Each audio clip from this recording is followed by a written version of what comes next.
Hi, this is Michael Buffer, and welcome to the BoxHard Podcast. Hello, everyone. This is Mikey Garcia. Yo, it's your boy, the odd guy himself, Malik King Scott. Hi, I'm Charlie Edwards. This is Fast Eddie Chambers, and you're listening to the BoxHard Podcast with my main man, Joey Coastman. Hello everybody and welcome to episode 99 of the BoxHard Podcast. I'm your host Joey Coastman. I'm joined as always by the ever elusive, the infamous Mr. Ayaz Sumra. Ayaz, how you doing, sir? I'm good, Joey. How are you? Very good, my friend, very good. Right, we're going to dive straight into part one. Part one, of course, being the review part of the show. There's quite a few bits to go over, to be honest, so we're going to get down to it real quickly. We're going to start with the York Hall card that took place on Friday. Now, I was there in attendance. It was another JD Next Gen kind of card. It was all prospects against I won't say journeyman in every single case, every single fight, but mainly we were seeing a lot of journeymen in there. I'm gonna start with Joe Cordina. Joe Cordina 3-0. He stepped in against Jamie Spate. Jamie Spate 15-12. Obviously, we see Jamie Spate recently take on Reece Bellotti. Now, when Jamie Spate took on Reece Bellotti, he showed his grit. He's very tough, Jamie Spate. I know that he wanted to, fight on the big stage for quite a while. He got on Sky against Reece Bellotti. He was very happy about that. I remember being there for that as well. And he lost by TKO in round 8. And I really rate Bellotti. I think that's that was a good win. A title was on the line there as well, but this time against Joe Cordina. Joe Cordina got Jamie Spate out in round 1. Real shocking stuff. Brilliant win there. Joe Cordina's shot selection was brilliant. Great uppercuts right underneath the guard. Great display. And as I say, when you compare that to the stoppage that Bellotti got over Spate, and don't get me wrong, Spate took a proper hiding against Bellotti, but this one was quick and very, very much businessman-like from Cordina. So it was good to see him get that win there. Also on the bill, Conor Benn 7-0 took on Kane Baker 4-0. Two undefeated guys there. Conor Benn showed up, as I've said before. Conor Benn, he's really impressed me recently. I think he's improved. He's come on loads, like heaps and bounds. Conor Benn, his opponent did okay in the first round. Yet again, Conor showed us some crazy elusive skills that have just come out of nowhere. As I said, very improved. He was ducking and rolling shots pretty easily. Really improved since last year. I think he's the most improved fighter pretty much in Britain. That might be a stretch, but I think off the top of my head he's been really impressive lately. He should have got a knockdown actually. I think it was in the first round because he hit the guy and the guy fell onto the ropes, but he would have gone down if the rope wasn't there, so that should have been counted as a knockdown. But the guy was lucky to escape with the 10-9 round. And then, of course, in the second round, when they came out for the second round, Conor Benn picked up the TKO. So a good win for him there in the second round of 6. He didn't need those rounds. Quick work there for Conor Benn and Cordina. Also on the bill, Ted Cheeseman. His record 9-0 going in. We were told he was going to be fighting at English kind of level now from Eddie Hearn, but it wasn't to be in this one. He took on Francesco Lezzi, who had a record of 9-8 with 1 draw. This was a funny fight. Now, Ted Cheeseman, he got in there. His opponent, literally, and I'm not even joking, he threw 2 punches the whole fight. And I really mean it. I'm not joking. I'm not saying, no, he threw a low amount, so I'm going to say 2. I counted him. He literally threw 2 punches the whole fight. He was just tucking up. He was just, he wasn't really getting like bashed up kind of thing. He wasn't getting dropped and stuff like that. But he just looked absolutely terrible. He was the worst opponent I've ever seen in my whole life, live anyway.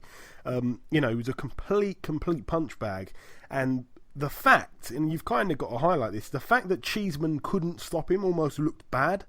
But I do want to say, looking at the guy's record, as I said there, he's got 9. His record's 9-8. He's got a winning record, but of those 8 losses, he'd only been stopped once, and it was against a guy who wasn't really of note. So, perhaps he is quite durable, he's quite a tough guy. But anyway, he looked terrible, he didn't throw, he was a complete punching bag, and he ended up moaning to the referee. Literally every 30 seconds he was saying something or other to the referee, and there was a language barrier, so no one quite knew what he was talking about. And in the 3rd round, he basically got told off because the referee kept saying to him, listen, you've got to throw punches. It's one-sided. You've got to throw punches here. And he ended up shoving the referee in the 3rd round. And that was unbelievable. He just literally went up to the ref, shoved the ref, like proper shove as well. And the referee just threw him out, disqualified him right there. And his corner man went absolutely mad. Ended up being told off by the security. He didn't even speak a word of English, so no one knew what he was saying either. Some crazy gestures to some women ringside as well. It was a proper bit of York Hall action. You can't expect nothing less. There's always something like this going down at York Hall, which makes it what it is. Moving down that card, Felix Cash, 5-0 going in. He took on a guy called Fernando Heredia. I think Heredia was Spanish. He was 3-1. Felix Cash knocked him out in the very first round. That was a really good performance from Felix Cash. To be completely honest, though, I think I saw him being interviewed after the fight. I was backstage with him and a reporter, and he was saying that really and truly he felt a little bit rusty because he'd been out the ring for a little while. I think it was only about 7 months or something, but I suppose it's still a decent amount of time. But yeah, Felix Cash got in there and he got a bloody nose. And as I say, the fight only went, it didn't even go around. He got his man out there within that first round, but he got a bloody nose in that time and he took a few punches. So he looked quite a sort of tough first round. A good bit of action going back and forth, but Felix Cash prevailed. Very good shot selection, and he just did what he had to do, and it was a good knockout there. Also on that bill as well, Jake Paul, his record 9-1. He took on Joe Sherriff 11-0. It was some kind of eliminator for the English title. Jake Paul had his man down twice in the second round. We will be speaking to Jake Paul very shortly, so I'm going to leave it and discuss it with him when he gets on. But yeah, his record now 10-1. It went all the way to points and he won over those 10 rounds, so a good points win there for Jake Paul. A very good learning fight also. Also on the bill, Lawrence Okoli. Now, what I've got to say about him, his opponent was very rugged. His opponent was from Cameroon. He was repeatedly told off for next to nothing by the referee, and it was the same referee that got pushed. I think he was in a bad mood, so he kept telling off this guy, and I can't remember the referee's name, but I've seen him a few times now, and I don't think he's a great referee. But anyway, Okoli looked a little bit wild, a little bit desperate in the first round. Again, he's trying to search for that first round knockout because every fight of his has only lasted a round so far. His opponent was giving up loads of reach. He was a much shorter guy with frame and also with his arm length and stuff, and he wasn't throwing much. Okoli was tying him up as well when they got close, so the referee kept letting him do that. The referee wasn't letting them work on the inside much at all. I think that's where the strong points were for the Cameroonian fighter. Okoli was blowing quite hard in the third round, I will say, and it'll be interesting to see what Okoli's like if he goes 8 rounds or something like that with somebody that can take him late. His opponent went down, however, in the 4th round. But no, he was very strong, this guy. He was very strong. He kept turning Okoli despite being the clearly smaller man, but he didn't really have any power in his punches. What I will say is Michael Buffer turned up during the Okoli fight. He just walked to the ringside. I was shocked to see him because he did the fight on the last weekend, didn't he, Michael Buffer? And he flown into London. I think he's shooting some kind of new film. So he walked in with the security all around him, and he also had actor and Irishman Colin Farrell. He was with him, so they went and took a seat on ringside. In the 5th round, nothing happened really in the 6th round either, but Okoli won the fight really. He should have won every round. It was an under-impressive fight, but I won't be too hard on him. He's stopped everybody in the first round so far up to this point. Hasn't really had to go to rounds. It was the first time he's done the rounds, and he went the full 6. And he understands as well. He went on Twitter straight after the fight, really, and said it was a tough learning fight, and it was what it was. So credit to Okoli, and this is, as I say, this will be a lesson there, and he would have learned a lot more from that than he has done in his previous fights, where he's just been knocking people over pretty quickly, pretty easily. So all the very best to Lawrence Okoli moving forward. His record now 5-0. His opponent, by the way, had a record of 3-3, now 3-4. Also on the bill, Josh Buatsi, his record 1-0. It was his second fight, and he was also headlining, so that was pretty special for him. He got the TKO in round 5 against Batiste Castenago. It was something like that anyway. His record was 8-12 going in, but he was very tough, and he came in on very short notice as well. I'm not quite sure how short the notice was, but he came in as a late replacement, and he gave Buatsi a decent fight, I've really got to say. For those few rounds, the first few rounds, he was... I'm talking about Buatsi. He was loading up on his shots too much. He was trying to get the stoppage early. He was swinging, he was missing wildly, but the guy was very, very game. He wasn't in the best shape, and the body shots, they ended up being accumulative.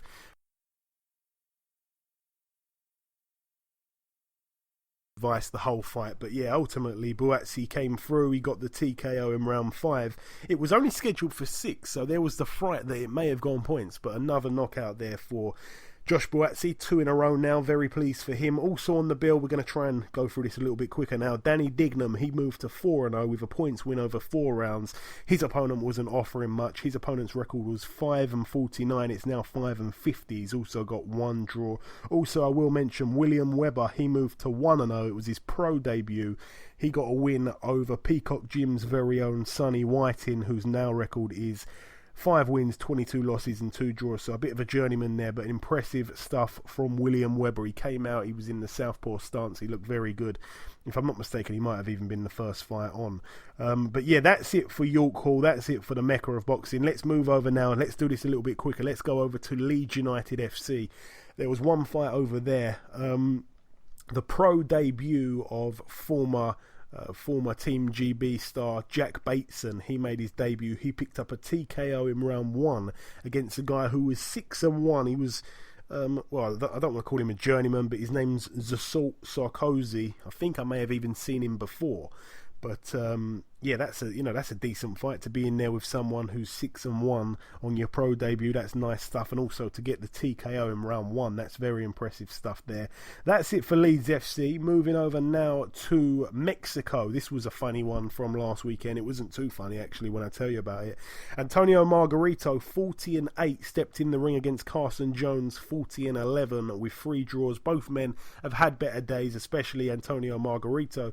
Now, Carson Jones was deducted a point in round 5 for leading with his head, and many people that have watched this fight believe that the referee was being very harsh on him. They believe that the officials were all kind of ganging up on Carson Jones, to favour the home fighter in Margarito. Now, Margarito, by all accounts, did okay early, but during the later parts of the fight, from about round 5, sort of maybe even round 4, Carson Jones was dominating, was taking over. And apparently it looked like Antonio Margarito was not going to be able to last the full distance, the full 10 rounds. And where they had clashed heads, and I think it was an accidental head clash that they had, there was a small cut that had opened on Margarito's right eyelid. And apparently the cut wasn't even that bad. And when the fight seemed to be, the tables had kind of turned, and Carson Jones was winning the fight, and he looked like he was going to be perhaps even going to be able to stop Antonio Margarito. That's when, at the end of round 7, Margarito went back to his corner, and the referee, or the ringside doctor, I think it was actually to be specific, he looked at the eye and went, actually, he can't carry on with this, it needs to go to the cards. So it went to the cards for a technical decision, which ended up happening in round 7, which is very late for a technical decision. I'm not even sure that's too legal, to be completely honest. And at the time of the stoppage, Antonio Margarito was winning on the cards. So people are absolutely shocked at this. This was terrible officiating by all accounts, and also people saying that the judges, all three judges, had Margarito up at the time of the stoppage. People are absolutely livid with that.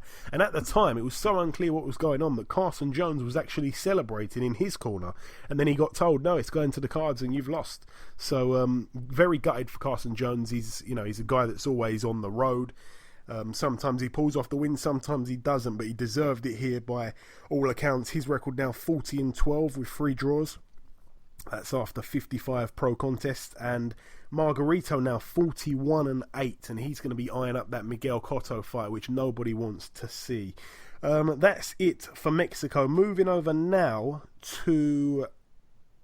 We're going to go over to Doncaster Dome now. 1 or 2 fights to mention on this bill. Jordan Gill, he's being trained by Dave Caldwell at the moment. He picked up a TKO in round 2 against Jordan Ellison. Jordan Ellison 7-11, now 7-12, and Jordan Gill now moves to 17-0. Ellison was down twice in the first round and also once in the second, where it was called a halt. Also on that bill as well, the return of Curtis Woodhouse from 3 years out the ring. His record 22-7, now 23-7 inside 30 fights. It was a points win for him against Arvidas Trisno, who, if I'm not mistaken, also took John Wayne Hibbert points as well. So tough guy. He's got 68 losses on his record now, only 25 wins, and Curtis Woodhouse banks those 6 rounds there, so he'll be pleased about that, I'm sure. That's it for Doncaster Dome. We're now going to move over to the final bill of the reviewing part of the show. It happened over in the Mountaineer Casino Ballroom in New Cumberland, West Virginia, USA. One fight to mention really on this bill. Bobby Gunn Jr. moved to 9-0. He picked up a TKO in round 2. It was scheduled for 10 rounds. He got a win over Mike Miranda, whose record is 44-6. So that's a huge record for just your 9th contest there, Bobby Gunn Jr. And he also picked up the vacant WBC Fecker Box Super Middleweight title and also the vacant WBA Feder Latin Super Middleweight title. So 2 belts there going home with Bobby Gunn Jr. And that's really it for the review. And we've tried to go through that a bit quick. My apologies if I longed out the Next Gen show a little bit too much for your liking. Right, it's now time to welcome a man that was part of that show, of course. It's now time to welcome guest number 1. Ladies and gentlemen, please welcome the light heavyweight prospect and soon-to-be challenger for the English title, Mr. Jake Bull. Jake, welcome to the show. How you doing, mate? All good, my friend. Yourself? Yeah, very good, very good. Excellent, man, excellent.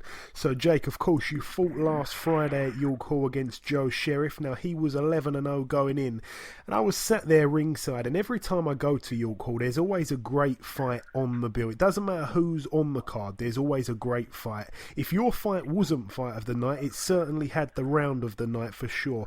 Let's analyse that second round. Now, you obviously put your man down twice in the second round. When you had him hurt, you went in for the finish, and we've seen time and time again that you do know how to finish guys properly. But I've got to admit, when you were throwing everything at him and he seemed to not really be going anywhere, I was a little bit worried because I was feeling that, sometimes you know it yourself as well, you get a little bit reckless and it can lead to being countered. How would you assess that second round from your point of view, Jake?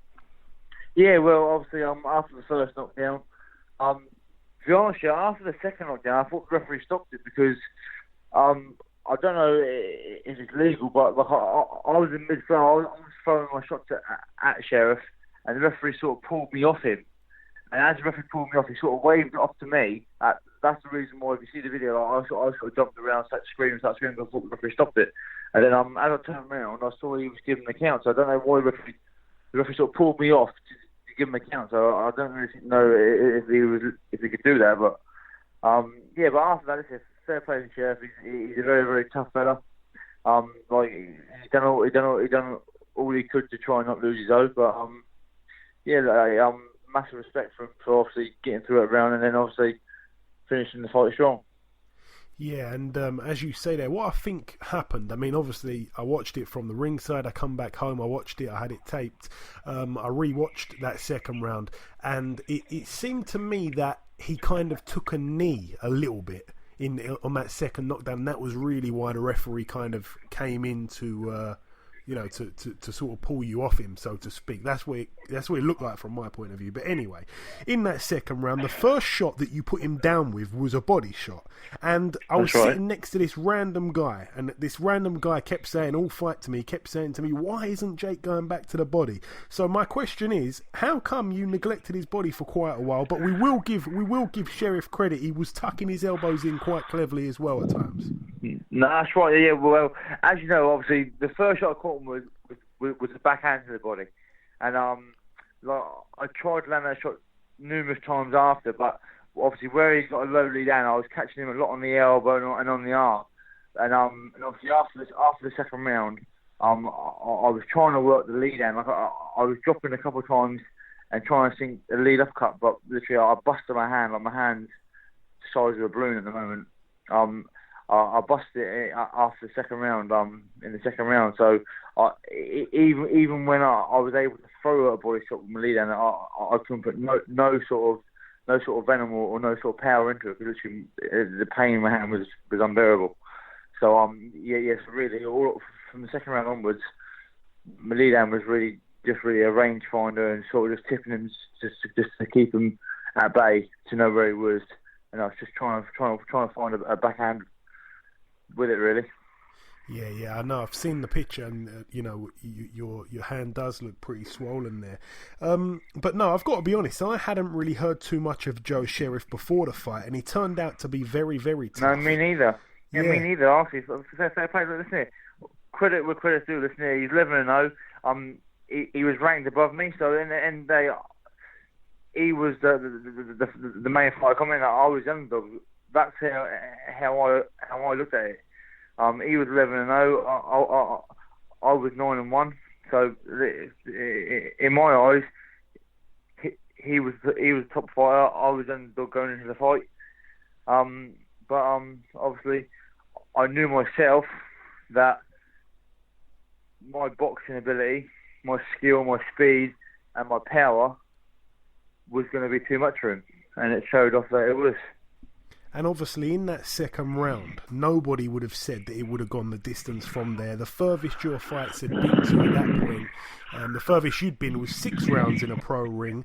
Obviously you went the full 10. Surely this was the toughest fight of your career thus far, Jake? No, 100%. Well, the thing is, like, obviously, it's hard to say. If my hand didn't go in the second round, I said to my coach and my trainer, personally, I think I could have got him out of there, but I think it was a good thing.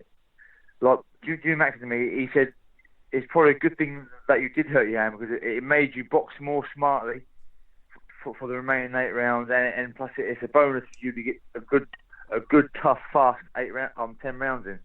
So basically it's another box ticked in the experience. Obviously you had to go through diversity obviously with your hand, so you had to change your game plan mid fight. So he said all them little things, he said, is all experience leading up to obviously the bigger fights. So obviously I'm over the moon. I've got a good 10 rounds. It's a good solid opponent in Joe Sherriff, and got the win. That's all that matters. And now on to English title. Absolutely, and Jimsky's right there as well. Something that kind of surprised me really was the scorecard. I thought that it was a bit of a wild one. It didn't make too much sense to me. When I worked it out how Jeff Hines scored the fight, aside from the 10-7 double knockdown round in round 2, the other 9 rounds he scored 3 to you, 3 to Sherriff, and 3 10-10 rounds. That's the only way mathematically. Yeah, absolutely mad. Let's hear it. Joe Sherriff done very, very well, but myself personally, I'd probably give Joe at least 3 rounds. That's I've watched the fight back 3-4 times now, and that's sort of how I see it. So I don't know how Jeff Hines got that score, but it is what it is. I've got the win. That's what matters. So on to the next one. And that fight, as we all know, it was an eliminator for the English title, right? That's right. So the current champion right now is Joel McIntyre. He defends that belt this weekend against Liam Conroy. So will you be fighting the winner of that fight next? Well, most definitely. Well, I'm going to be chatting ready, and then as soon as that fight happens, whoever wins the fight, that's who I want. And do you believe that will be, next? Like you won't have a fight in between, or do you reckon it'll be next for you? No, well, until that fight happens and it's out of the way, and obviously we know what the situation is, it's hard to say. But obviously, the next fight I want is English title. So if it means fighting the champion, whoever wins that fight, or if they vacate it, I've got a fight for a vacant belt against someone else, so be it. But my next fight, ideally, I want to fight for the English title. And obviously, as you said there, and you're right when you say that, we don't know what's going to happen this weekend between those two guys. But ideally, when would you be ready for that fight? No, I'll be ready. Probably, let's hit November, December. I'll probably be looking to get out again. So, any time then. Wicked. Okay, not too soon then. So before the year closes out, for sure. I'll definitely be this year, 100%. Okay, wicked. Now, just before I let you go, I just really wanted to throw this one at you. I want to throw a few light heavyweight names at you domestically, Jake. Do you know most of the top domestic boys in your weight class? Yeah, obviously, I think any fighter in Britain keeps an eye out on likes of all the boys in their own weight category. So yeah. I want to throw these 5 names at you. If you can, just rank these 5 if you can from 1 through to 5. I haven't included yourself in here, but so basically like from best to worst, not necessarily worst, but you know what I mean. I want to throw at you Anthony Yarde, Frank Buglioni, Callum Johnson, Bob Agisaf, and Dex Spellman. Where'd you score those 3 or those 5 from 1 to 5? I'll probably have Dex Spellman at number 5. Yeah, I think that's fair. Followed by Yarde. Okay. See, Bob Agisaf's a funny one because he's been very inactive for a long time. Yeah. But even though he's awkward and he's not bad, so I'll probably put him. It'd probably be a tie between him and Callum Johnson. Or no, actually, I don't want to. I'll put Callum Johnson number 3 and then put Bob Agisaf and then Frank Buglioni. Or actually, it may be the other way around. It could be Buglioni and then Agisaf. Because of Agisaf's inactivity. Yeah. Where he's been very, he's missing a great deal for quite a while. Yeah. No, I think that's pretty fair. Seeing Frank obviously being the British champ at the moment as well. No, definitely. So just before I let you go, Jake, really, I'm out of questions. If there's anything you want to say at all to the listeners, do it. Yeah, no, listen, I just want to give a shout out, obviously, to everyone who sends me good luck messages, well done messages, come to support me, buys tickets, watches live. Listen, I've got the greatest supporters in boxing, and without them, obviously, they drive me and they help me become and train and do the best I can. So I just want to say thank you to everyone out there who supports me and who's behind me on the journey to the top. And of course, if you want to follow Jake and become a baller, it's on Twitter at @1JakeBall. That's right, Jake, isn't it? That's right, Twitter and Instagram at @1JakeBall. Excellent. All right then, Jake, listen, it's always a pleasure speaking to you, my friend. Congrats once again on the win. We'll look out for what's next for you. And until next time, thank you very much. No worries. Thank you again. Hey, cheers, mate. Okay, now it's time for part 2 on this week's show. This part, of course, the preview part. But before we get into that, we're going to go over to Ayaz, as we always do, with the latest boxing news. Ayaz. Yes.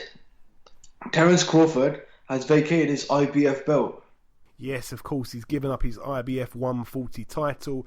I know that the IBF were trying to kind of chomp at him straight away to try and defend that title. Literally, as soon as he won it, they were on to him about having to, to fight his mandatory, which was Sergei Lipinets. Sergei Lipinets is 12-0 with 10 knockouts. He looks pretty good. Apparently, he had a really good amateur career as well. I'm not too familiar with that, but that's what it is. He's given up the belt. I think really he's probably going to be going up to 147. I saw him tweet something earlier this week about going up to 147. He might even vacate the other 3. We just don't really know at this stage. But I wasn't really crazy about the Sergei Lipinets, and Terence Crawford fight to begin with, so I'm not too bothered about that. We all know he's the main man at 140. There's no one disputing that at all. So yeah, I'm not too bothered about that. But of course, we've got to mention it. Is that the only piece of news you got for us, Ayaz? Yes, that's it. Okay, my friend. Right now, sometimes we do the funny name fighter segment, and that's basically where we talk about the fighters that have got funny names that are fighting, this week or just fought last week. I'm not gonna make a huge meal out of this one, but there's a few funny name fighters that I saw. I saw a guy that fought in New Zealand, actually just picked up a win over there. It wasn't a guy, actually, my bad. It was actually a girl called Baby Nansen. And also on that same bill, there was a girl who made her debut called Missy Elliott. Okay, and Missy Elliott's opponent took the fight on a 12-hour notice. I've never even I've heard of some short notices, but that is bad, man. 12-hour notice for her, and she got beat. And it was her debut as well. Imagine getting called up on your debut saying, right, you want to make your debut? Right, you got 12 hours to prepare. You're fighting Missy Elliott. Wow, oh wow. That's crazy stuff there for New Zealand. Also going over to Tanzania now. A guy over there, he's actually compiled quite a decent record. His record, 17-1 going into this fight. He's now 18-1. His name is Good Luck Mrema. I think we've probably mentioned him before, but yeah, Good Luck Mrema is going on to some big things by the looks of it. And also, I think it's the last one to mention. There's also a guy that fought in South Africa by the name of Lucky Moneybane. I'm sure I've said that name before. His record was 5-1. He got TKO'd in round 11. So we're not happy about that, but that's it. Not too lucky for Lucky Moneybane. But yeah, that's it for the funny name fighter segment. Just a little small bite-sized piece there. Right, moving over to the previewing. This is what this part's all about. We're going to start at the Hard Rock Hotel and Casino in Las Vegas, Nevada, USA. A man that we had on the show a couple of weeks ago, David Benavidez, 18-0. He could become the youngest super middleweight world champion in history. He fights for the vacant WBC world super middleweight title against Ronald Gavril. Ronald Gavril, a man from Romania who simply moved to Las Vegas because his boxing career wasn't really catching light in Romania, despite being a good fighter, being a good amateur before he turned pro. And he went over to Las Vegas, did a little bit of sparring at the Mayweather gym, and Floyd, he caught Floyd's eye, and Floyd said, hey, we're going to give you a contract. So he signed the contract, and he's won many fights since doing that. His record, 18-1. So both men got 18 wins under their belt. Ronald Gavril with the one loss. David Benavidez is only 20 years old, but he's looking very, very special. That stoppage win that he got over Medina, Ayaz, do you remember the way he stopped Medina was a real statement? Do you remember? Oh yeah, definitely. Oh wow, that was a disgusting stoppage. Yeah, that was real brutal. Also on this bill, I should mention Caleb Plant, 15-0. He takes on Alan Camper, 16-3. That's a 10-rounder. Also on the bill as well, a man that was on our show, I think it was last week now, Jayleon Love. His record 23-1. He takes on Abraham Han, who's 26-3. I think those guys go back quite a way. This card is actually, it's got 3 different promoters promoting this card. So Leonard Ellaby, of course, from Mayweather Promotions. He's in the corner of Jayleon Love. There's a few other guys promoting it. It's going to be on Showtime as well in the US. So yeah, that's a great fight. I really hope David Benavidez can get the job done because he was a real nice guy, really good guy. I wish him all the very best. That's it from Las Vegas. Moving over now to the Max Schmeling Hall in Berlin, Germany. 1 fight or 2 fights to mention. I think I'm going to start with just 1 fight to mention. I think we're gonna say Alexander Usyk, 12-0, takes on Marco Huck, 40-4 with 1 draw. Marco Huck, of course, a bit of a warrior. Captain Hook, of course, former world champion in his own right. Really good, tough guy. Right. What can I say about this fight? Obviously, they're kicking off the World Boxing Super Series here. This is going to be the first fight across the super middleweight tournament and also the cruiserweight tournament. This one, of course, is the cruiserweight tournament, but the very first fight of the World Boxing Super Series starts this Saturday in Berlin.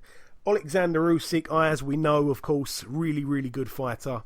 obviously 12-0, looking amazing at the moment. Marco Huck, in my honest opinion, he's seen better days. 40-4 with one draw, as I said. He got beaten up pretty bad in his last fight against Breedis. That was quite one-sided. Also, Usyk, I mean, he didn't look all the very best completely against Michael Hunter, but aside from that, he's looked very, very good. I think this fight is going to points. I think this is a points win for Usyk. I think it's a very wide points win as well. I'm going to ask your prediction on it and your opinion on it. So take it away, Ayaz. Well, what can I say? Usyk's a very good fighter. Even in his last fight, he performed average, but when it came to the end, that's when he got the job done. Like, he dropped Mike Hunt in that fight. But this is Marco Huck. Obviously, Marco Huck is a very good fighter here.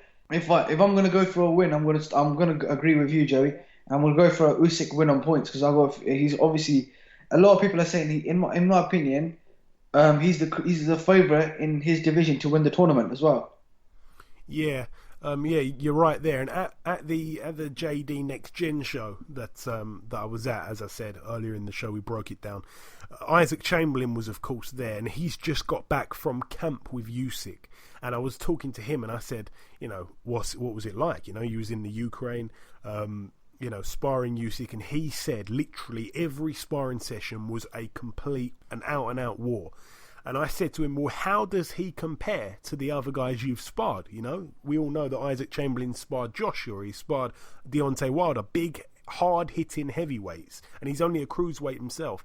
And he said to me, Usyk is better than all of those guys. And I was kind of saying, like, wow, how do you see this fight going with Huck?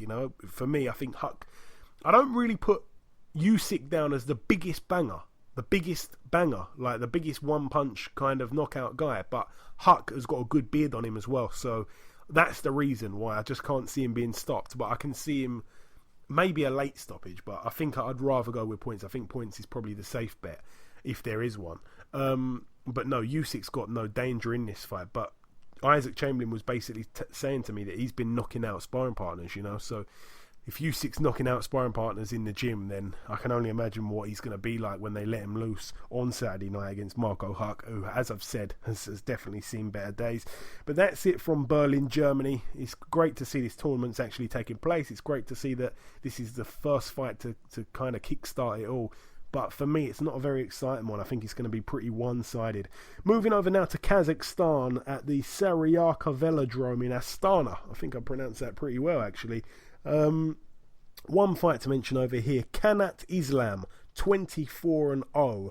He puts his WBO, NABO Super Welterweight title on the line, and also the WBA Intercontinental Super Welterweight title on the line as well. So he puts two belts on the line against the undefeated Brandon Cook, 18-0. Brandon Cook is a name I'm not familiar with, but Kanat Islam, he's kind of been doing his thing under the radar a little bit. As I said, 24-0, both men undefeated. That should be a good fight. That's gone massively under the radar, by the way. It'd be good to see what happens there in Kazakhstan. Moving over now to Poland. One fight or two fights to mention on this bill. Krzysztof Zimnoch, 22-1 with one draw. Zimnoch is a guy that, he's a heavyweight. He's only 6'3". He's the guy that recently stopped Michael Gron in April of this year. He's also beaten Marcin Rakowski. He's beaten Konstantin Eric, a former opponent of Anthony Joshua. He lost one fight to a guy called Mike Mollo. That's the only loss on his record. He got stopped in the first round. He then had a rematch with Mike Mollo, and Mike Mollo actually quit after 6 rounds. So that was quite impressive. He wiped the slate clean there. He's also been in there with a very old and ancient Oliver McCall as well. That was back in 2013. And he didn't really win that big. It was an 8-rounder. He literally won it by a point or two, so that was a bit worrying. But he takes on Joey Abel here on Saturday. Joey Abel, a man that is the kind of guy that he either stops you or he gets stopped. He's 33-9, 33 wins, 31 knockouts. And of the 9 losses, he's been knocked out 7 times. I remember Tyson Fury knocking him out in one of those first shows at the Copper Box, if I'm not mistaken. I think I was even there that night. So yeah, Joey Abel comes, he's got a good bang on him, but Zimnot should get the job done, really. Also on that bill as well, Albert Sosnowski, the guy who is, he's a Polish man. He was in Prize Fighter, and randomly he lives, if I'm not mistaken, I'm sure he lives in Red Hill or something like that. Really strange. His record 49-8 with 2 draws. He takes on a man called Lukas Rozansky. Now, Albert Sosnowski's been looking for this 50th win for ages. It seems like he's been on 49 wins forever. So all the very best to him. But as I say, look at his record. When you see that record in there with a man who's only 6-0, it does look pretty strange. Sosnowski has, well, I got it wrong actually. He got a win last year. In May of last year, he got a win. That was his 49th win. So he's looking for win number 50 against this guy here. Rozansky, there's nothing on him being a good amateur or anything. He's 31, so he had a late start to his career here. Turned pro in 2015. That should be a decent fight, to be honest, for Polish standards anyway. This is another example where the BoxHard podcast literally mentions these fights that other podcasts overlook. They don't see them. They don't know about them. We do it all. We cover it all over the place, from the UK to the rest of the world, worldwide, in the depths of Mexico, in the beaches of Brazil, in the rainforests of Colombia, or just simply in York Hall, Bethnal Green. We are everywhere. And talking of York Hall, the next card to mention is happening at York Hall, Bethnal Green this Saturday. One fight to mention on the bill. There's a load of guys on the bill. No disrespect for not mentioning these guys, but there's one man on there that's a special someone to us. There's one man on there that was on our show last week, of course. Leon McKenzie, 8-1 with 1 draw. He fights for the vacant Southern Area super middleweight title against Cello Renda. As I said on last week's show, we spoke to Leon McKenzie pretty much in depth, really, for a good 20 odd minutes. And I said, Cello Renda, he's been in there with the likes of Paul Smith and Martin Murray and the rest of these guys. So he's very experienced. He's definitely the more experienced guy. It's a 10-rounder, and we are definitely behind Leon McKenzie to pick up the W. Moving over now to the StubHub Center, Carson, California. There's a lot of action this weekend. There really is. It's the rematch that we've all been waiting for. It is Wisaksil Wangek, also known as Rung Savai, the man that got the win over Roman Gonzalez, the Thai international. They're having a rematch. It's good that it's been an immediate rematch. It's good to see this. And this is Roman Gonzalez's chance here to right the wrong. Wisaksil Wangek 43-4 with 1 draw. Roman Gonzalez 46-1. It's great to see the rematch is back on first and foremost, especially not too long after the first match. We know, Ayaz, that Wangek, he looked so much bigger than Roman Gonzalez in the first fight, and he's going to look so much bigger. And when he got the, he opened up the cut, really, didn't he, on Chocolatito's face? That was when it all kind of went wrong for him. How do you see the second fight playing out? Who have you got winning this one, and if so, by which method? This is a very tough one. I'll tell you something, right? The last one was very, very close. Some people had Roman Gonzalez when some people had the champion win. I'll tell you something. In the first fight, if Roman Gonzalez didn't get the cut, which he struggled in that fight because of the cut, I reckon he would have won the fight. If obviously he's going to be coming in as the underdog, so I'm going to have to go for Roman Gonzalez win on points. Yeah, I think I'll probably go with that as well. I can't really see him stopping this guy. I think Wangek or Rung Savai, whatever you want to call him, I think he's very tough. I don't really think that Roman Gonzalez's powers really carried up too great through the weights, especially at Superfly here. But yeah, I'm certainly behind Roman Gonzalez. I really like him. I was gutted when he lost that first fight. But let's talk about the records there. Rung Savai or Wangek, 43-4 with 1 draw. Roman Gonzalez, 46-1. That 1 loss coming to Rung Savai. This is the rematch. He can right the wrong. Also on this bill, Juan Francisco Estrada, 35-2, takes on Carlos Cuadras. That really could potentially be fight of the weekend there. That's a 12-rounder. There's no silverware on the line at all. But I'm telling you, it does not need it. Both men, really, really good fighters. Let's be honest. Juan Francisco Estrada, 35-2. Carlos Cuadras, 36-1. in my opinion, I think it's going to be fireworks. I think this fight is going to be a great fight, a war, if I have to say so. Also on the bill as well, Naoya Inoue. His record 13-0. He puts his WBO World Super Flyweight title on the line against Antonio Nieves, 17-1 with 2 draws. It's going to be good to see Inoue out again, but realistically, I think it's probably an easy win for him, for me. That's it for the StubHub Centre. And now moving over to the final card to mention. There's only one fight on this bill. If I'm not mistaken, it might be happening on Sunday. I think it's happening on Sunday. It's at the Emerald Queen Casino. Sounds good, that place. That's in Tacoma, Washington, USA. One fight to mention on the bill.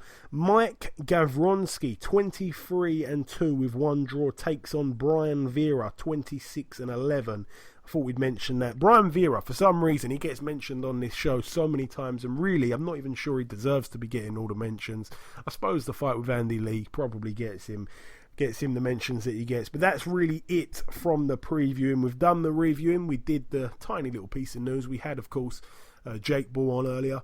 Then we did the funny name bite-sized fighter segment, just a little bite-sized for you there, just to close out the week. And also, we brought you the previewing part. We've tried to go through it as quick as possible. My apologies if it's been a little bit long-winded. It's been my fault. I've been known to talk. Right, that's it. Before we end the show, of course, there's one last thing to do. Before we end the show and before we close out part 2, there's one last thing. It's, of course, to welcome guest number 2. Ladies and gentlemen, please welcome the undefeated super-featherweight prospect, Mr. Archie Sharp. Archie, how you doing, my friend? Welcome to the show once again. Yeah, I'm well, thanks, mate. Thanks for having me on again, mate. It's always my pleasure, my friend. It always is. So the last time we spoke, Arch, it was just after your last fight, before last, actually. It wasn't the last one, just the one before that. But talking about your last fight, you recorded another stoppage win, this time against Norbert Kaluksa in the first round by a body shot. So that marks 2 body shot stoppages in a row for you now. It was a short fight, obviously, but what did you make of it? Yeah, very short fight. I tell you the truth, I wasn't expecting that, to be honest with you. The fella come in, as you know, he went the distance with Boy Jones, and he was supposed to take me to the distance himself. But I just ended up catching him with a good shot, and it just finished the fight, mate. Do you know what I mean? I'm working on body shots, I'm working on my strength work. It's obviously paying off now, like you say, two on the spin, or 3 stoppages on the spin now, I think it is.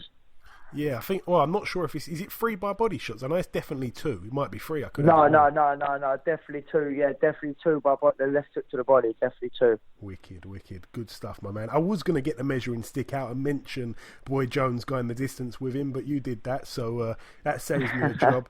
And also, Archie, in that last fight, I know it was only, as you say, it was only inside a round. It didn't take you long to get rid of him, but I saw you going into southpaw. Is that something you've been working on? I'll tell you the truth, I'm left-handed fighter anyway, so from day dot I've always been a southpaw fighter. For some reason, when I was a youngster, I just ended up getting changed to orthodox, and I've always been able to box southpaw and orthodox. But lately, yeah, I've been definitely working on my southpaw a lot. I've been sparring, doing 6 to 8 rounds straight off as a southpaw, so I'm getting used to being constant southpaw. Just working on it, just making it stronger. Wicked, man. Wicked. Good to hear. That's very promising. So, of course, this time around, you're fighting on another world title undercard, Billy Joe Saunders undercard on September 16th. It's going to be your first 8 rounder, this fight, if I'm not mistaken. Yeah, no, that's correct, mate. My first 8 round fight this year. You looking forward to that? Yeah, mate, I'm buzzing, mate. I'm looking forward to it. The journey's like picking up now, mate, and every fight I'm looking more and more forward to. So this 8 rounder out of the way, and they'll put me on track for a Southern area title. Now, I want to ask you something, and here you're going to have to be pretty honest with me with this question. As you said there, I think it's 3 stoppages on the bounce, 2 beautiful body shot finishes as well.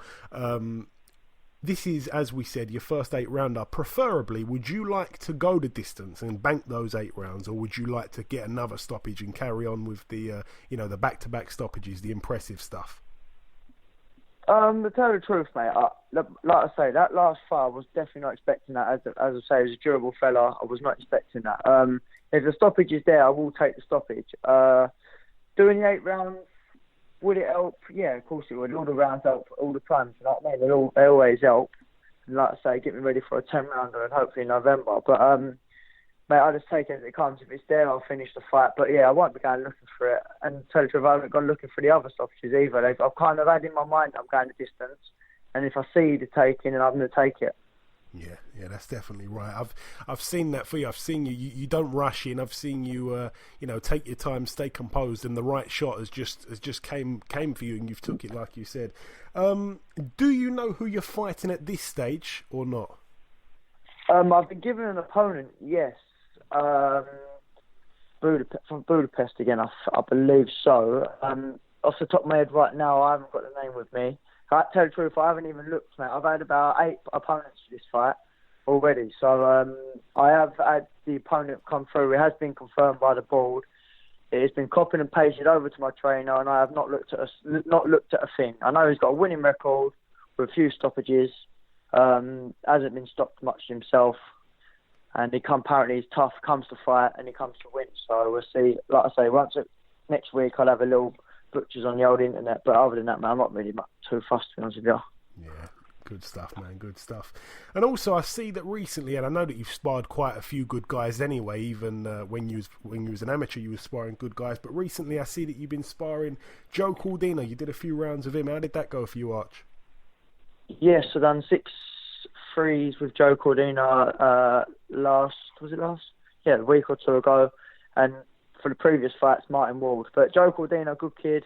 I believe he's going up to lightweight now, as I see the other day. But yeah, very good kid. Very good amateur as well. Come from a good background. Beat some good kids. We've actually beaten the same sort of kids as was going through the rankings as amateurs. But he's got a couple of years on me anyway. But no, good kid. It'll go for a good spar. I enjoyed it, and there will be a lot more sparring with me and Joe Cordina in the future, definitely. Yeah, good to hear, man. Good to hear. And also, as you all know, the same night as you, over in the States, also on Box Nation for that matter, Triple G versus Canelo. Who wins that one, Arch? We've been asking everybody. Yes. Everybody's split. How do you see it? Mate, it's a complete 50-50 fight. I am going to go with Canelo Alvarez. I think he might just outbox Triple G. But yeah, very good fight. Like I say, very 50-50 fight down the middle. But I am swaying towards Alvarez in a minute. At one point it was Triple G, then Alvarez. But no, I'm definitely going to bet my money on Alvarez this time. Yeah, everybody's split, man. Every single person I asked that, nobody's quite sure. Nobody's quite sure on it. Even the two faces of Box Nation, if you like, Steve Bunce and Barry Jones, they've got complete polar opposite opinions as well. So. Very interesting. Right, anything that you want to say at all just before I let you go? Anything at all, Arch? Well, just like to say thanks to everyone, mate. Obviously, my sponsors, Gary, Noel, Duncan, Vineyard. There's loads of people I need to thank, mate. Do you know what I mean? I could be here all night. Obviously, definitely my fans, because they're coming out every time. We're having a good crowd, a good ticket. MTK have been really good. Warren's been really good. So yeah, everything's going well, thanks, man. I just want to say thanks to everyone here who's supporting. Excellent stuff. Right, listen, Arch, it's always a pleasure speaking with you, my friend. Thank you for giving us a bit of time, and of course we'll catch up after your win next weekend, of course. Yeah, no, thanks very much, and like I say, thanks for having me on, mate. It's good to be in the loop with everyone, and like I say, thanks very much for having me on.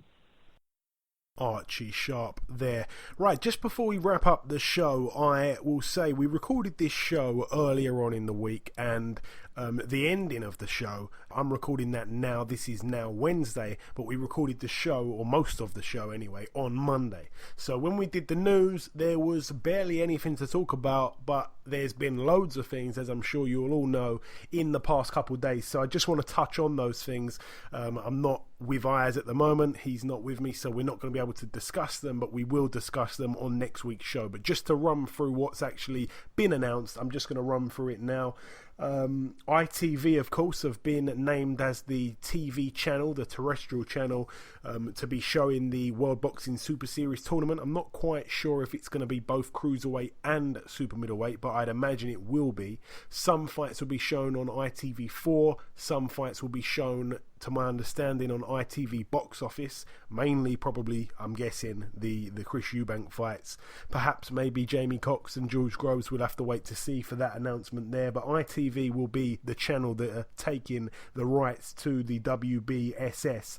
And also Anthony Joshua, of course, will be taking on his mandatory Kubrat Pulev on the 28th of October, of course, in Cardiff. So that fight, we all kind of knew it was going to be happening. It's now been formally announced. That fight will be happening on Sky Sports box office. And an undercard fight for that one is Kao Yafai. He will be defending his world title against Sho Ishida. Again, we will talk more about this on next week's show.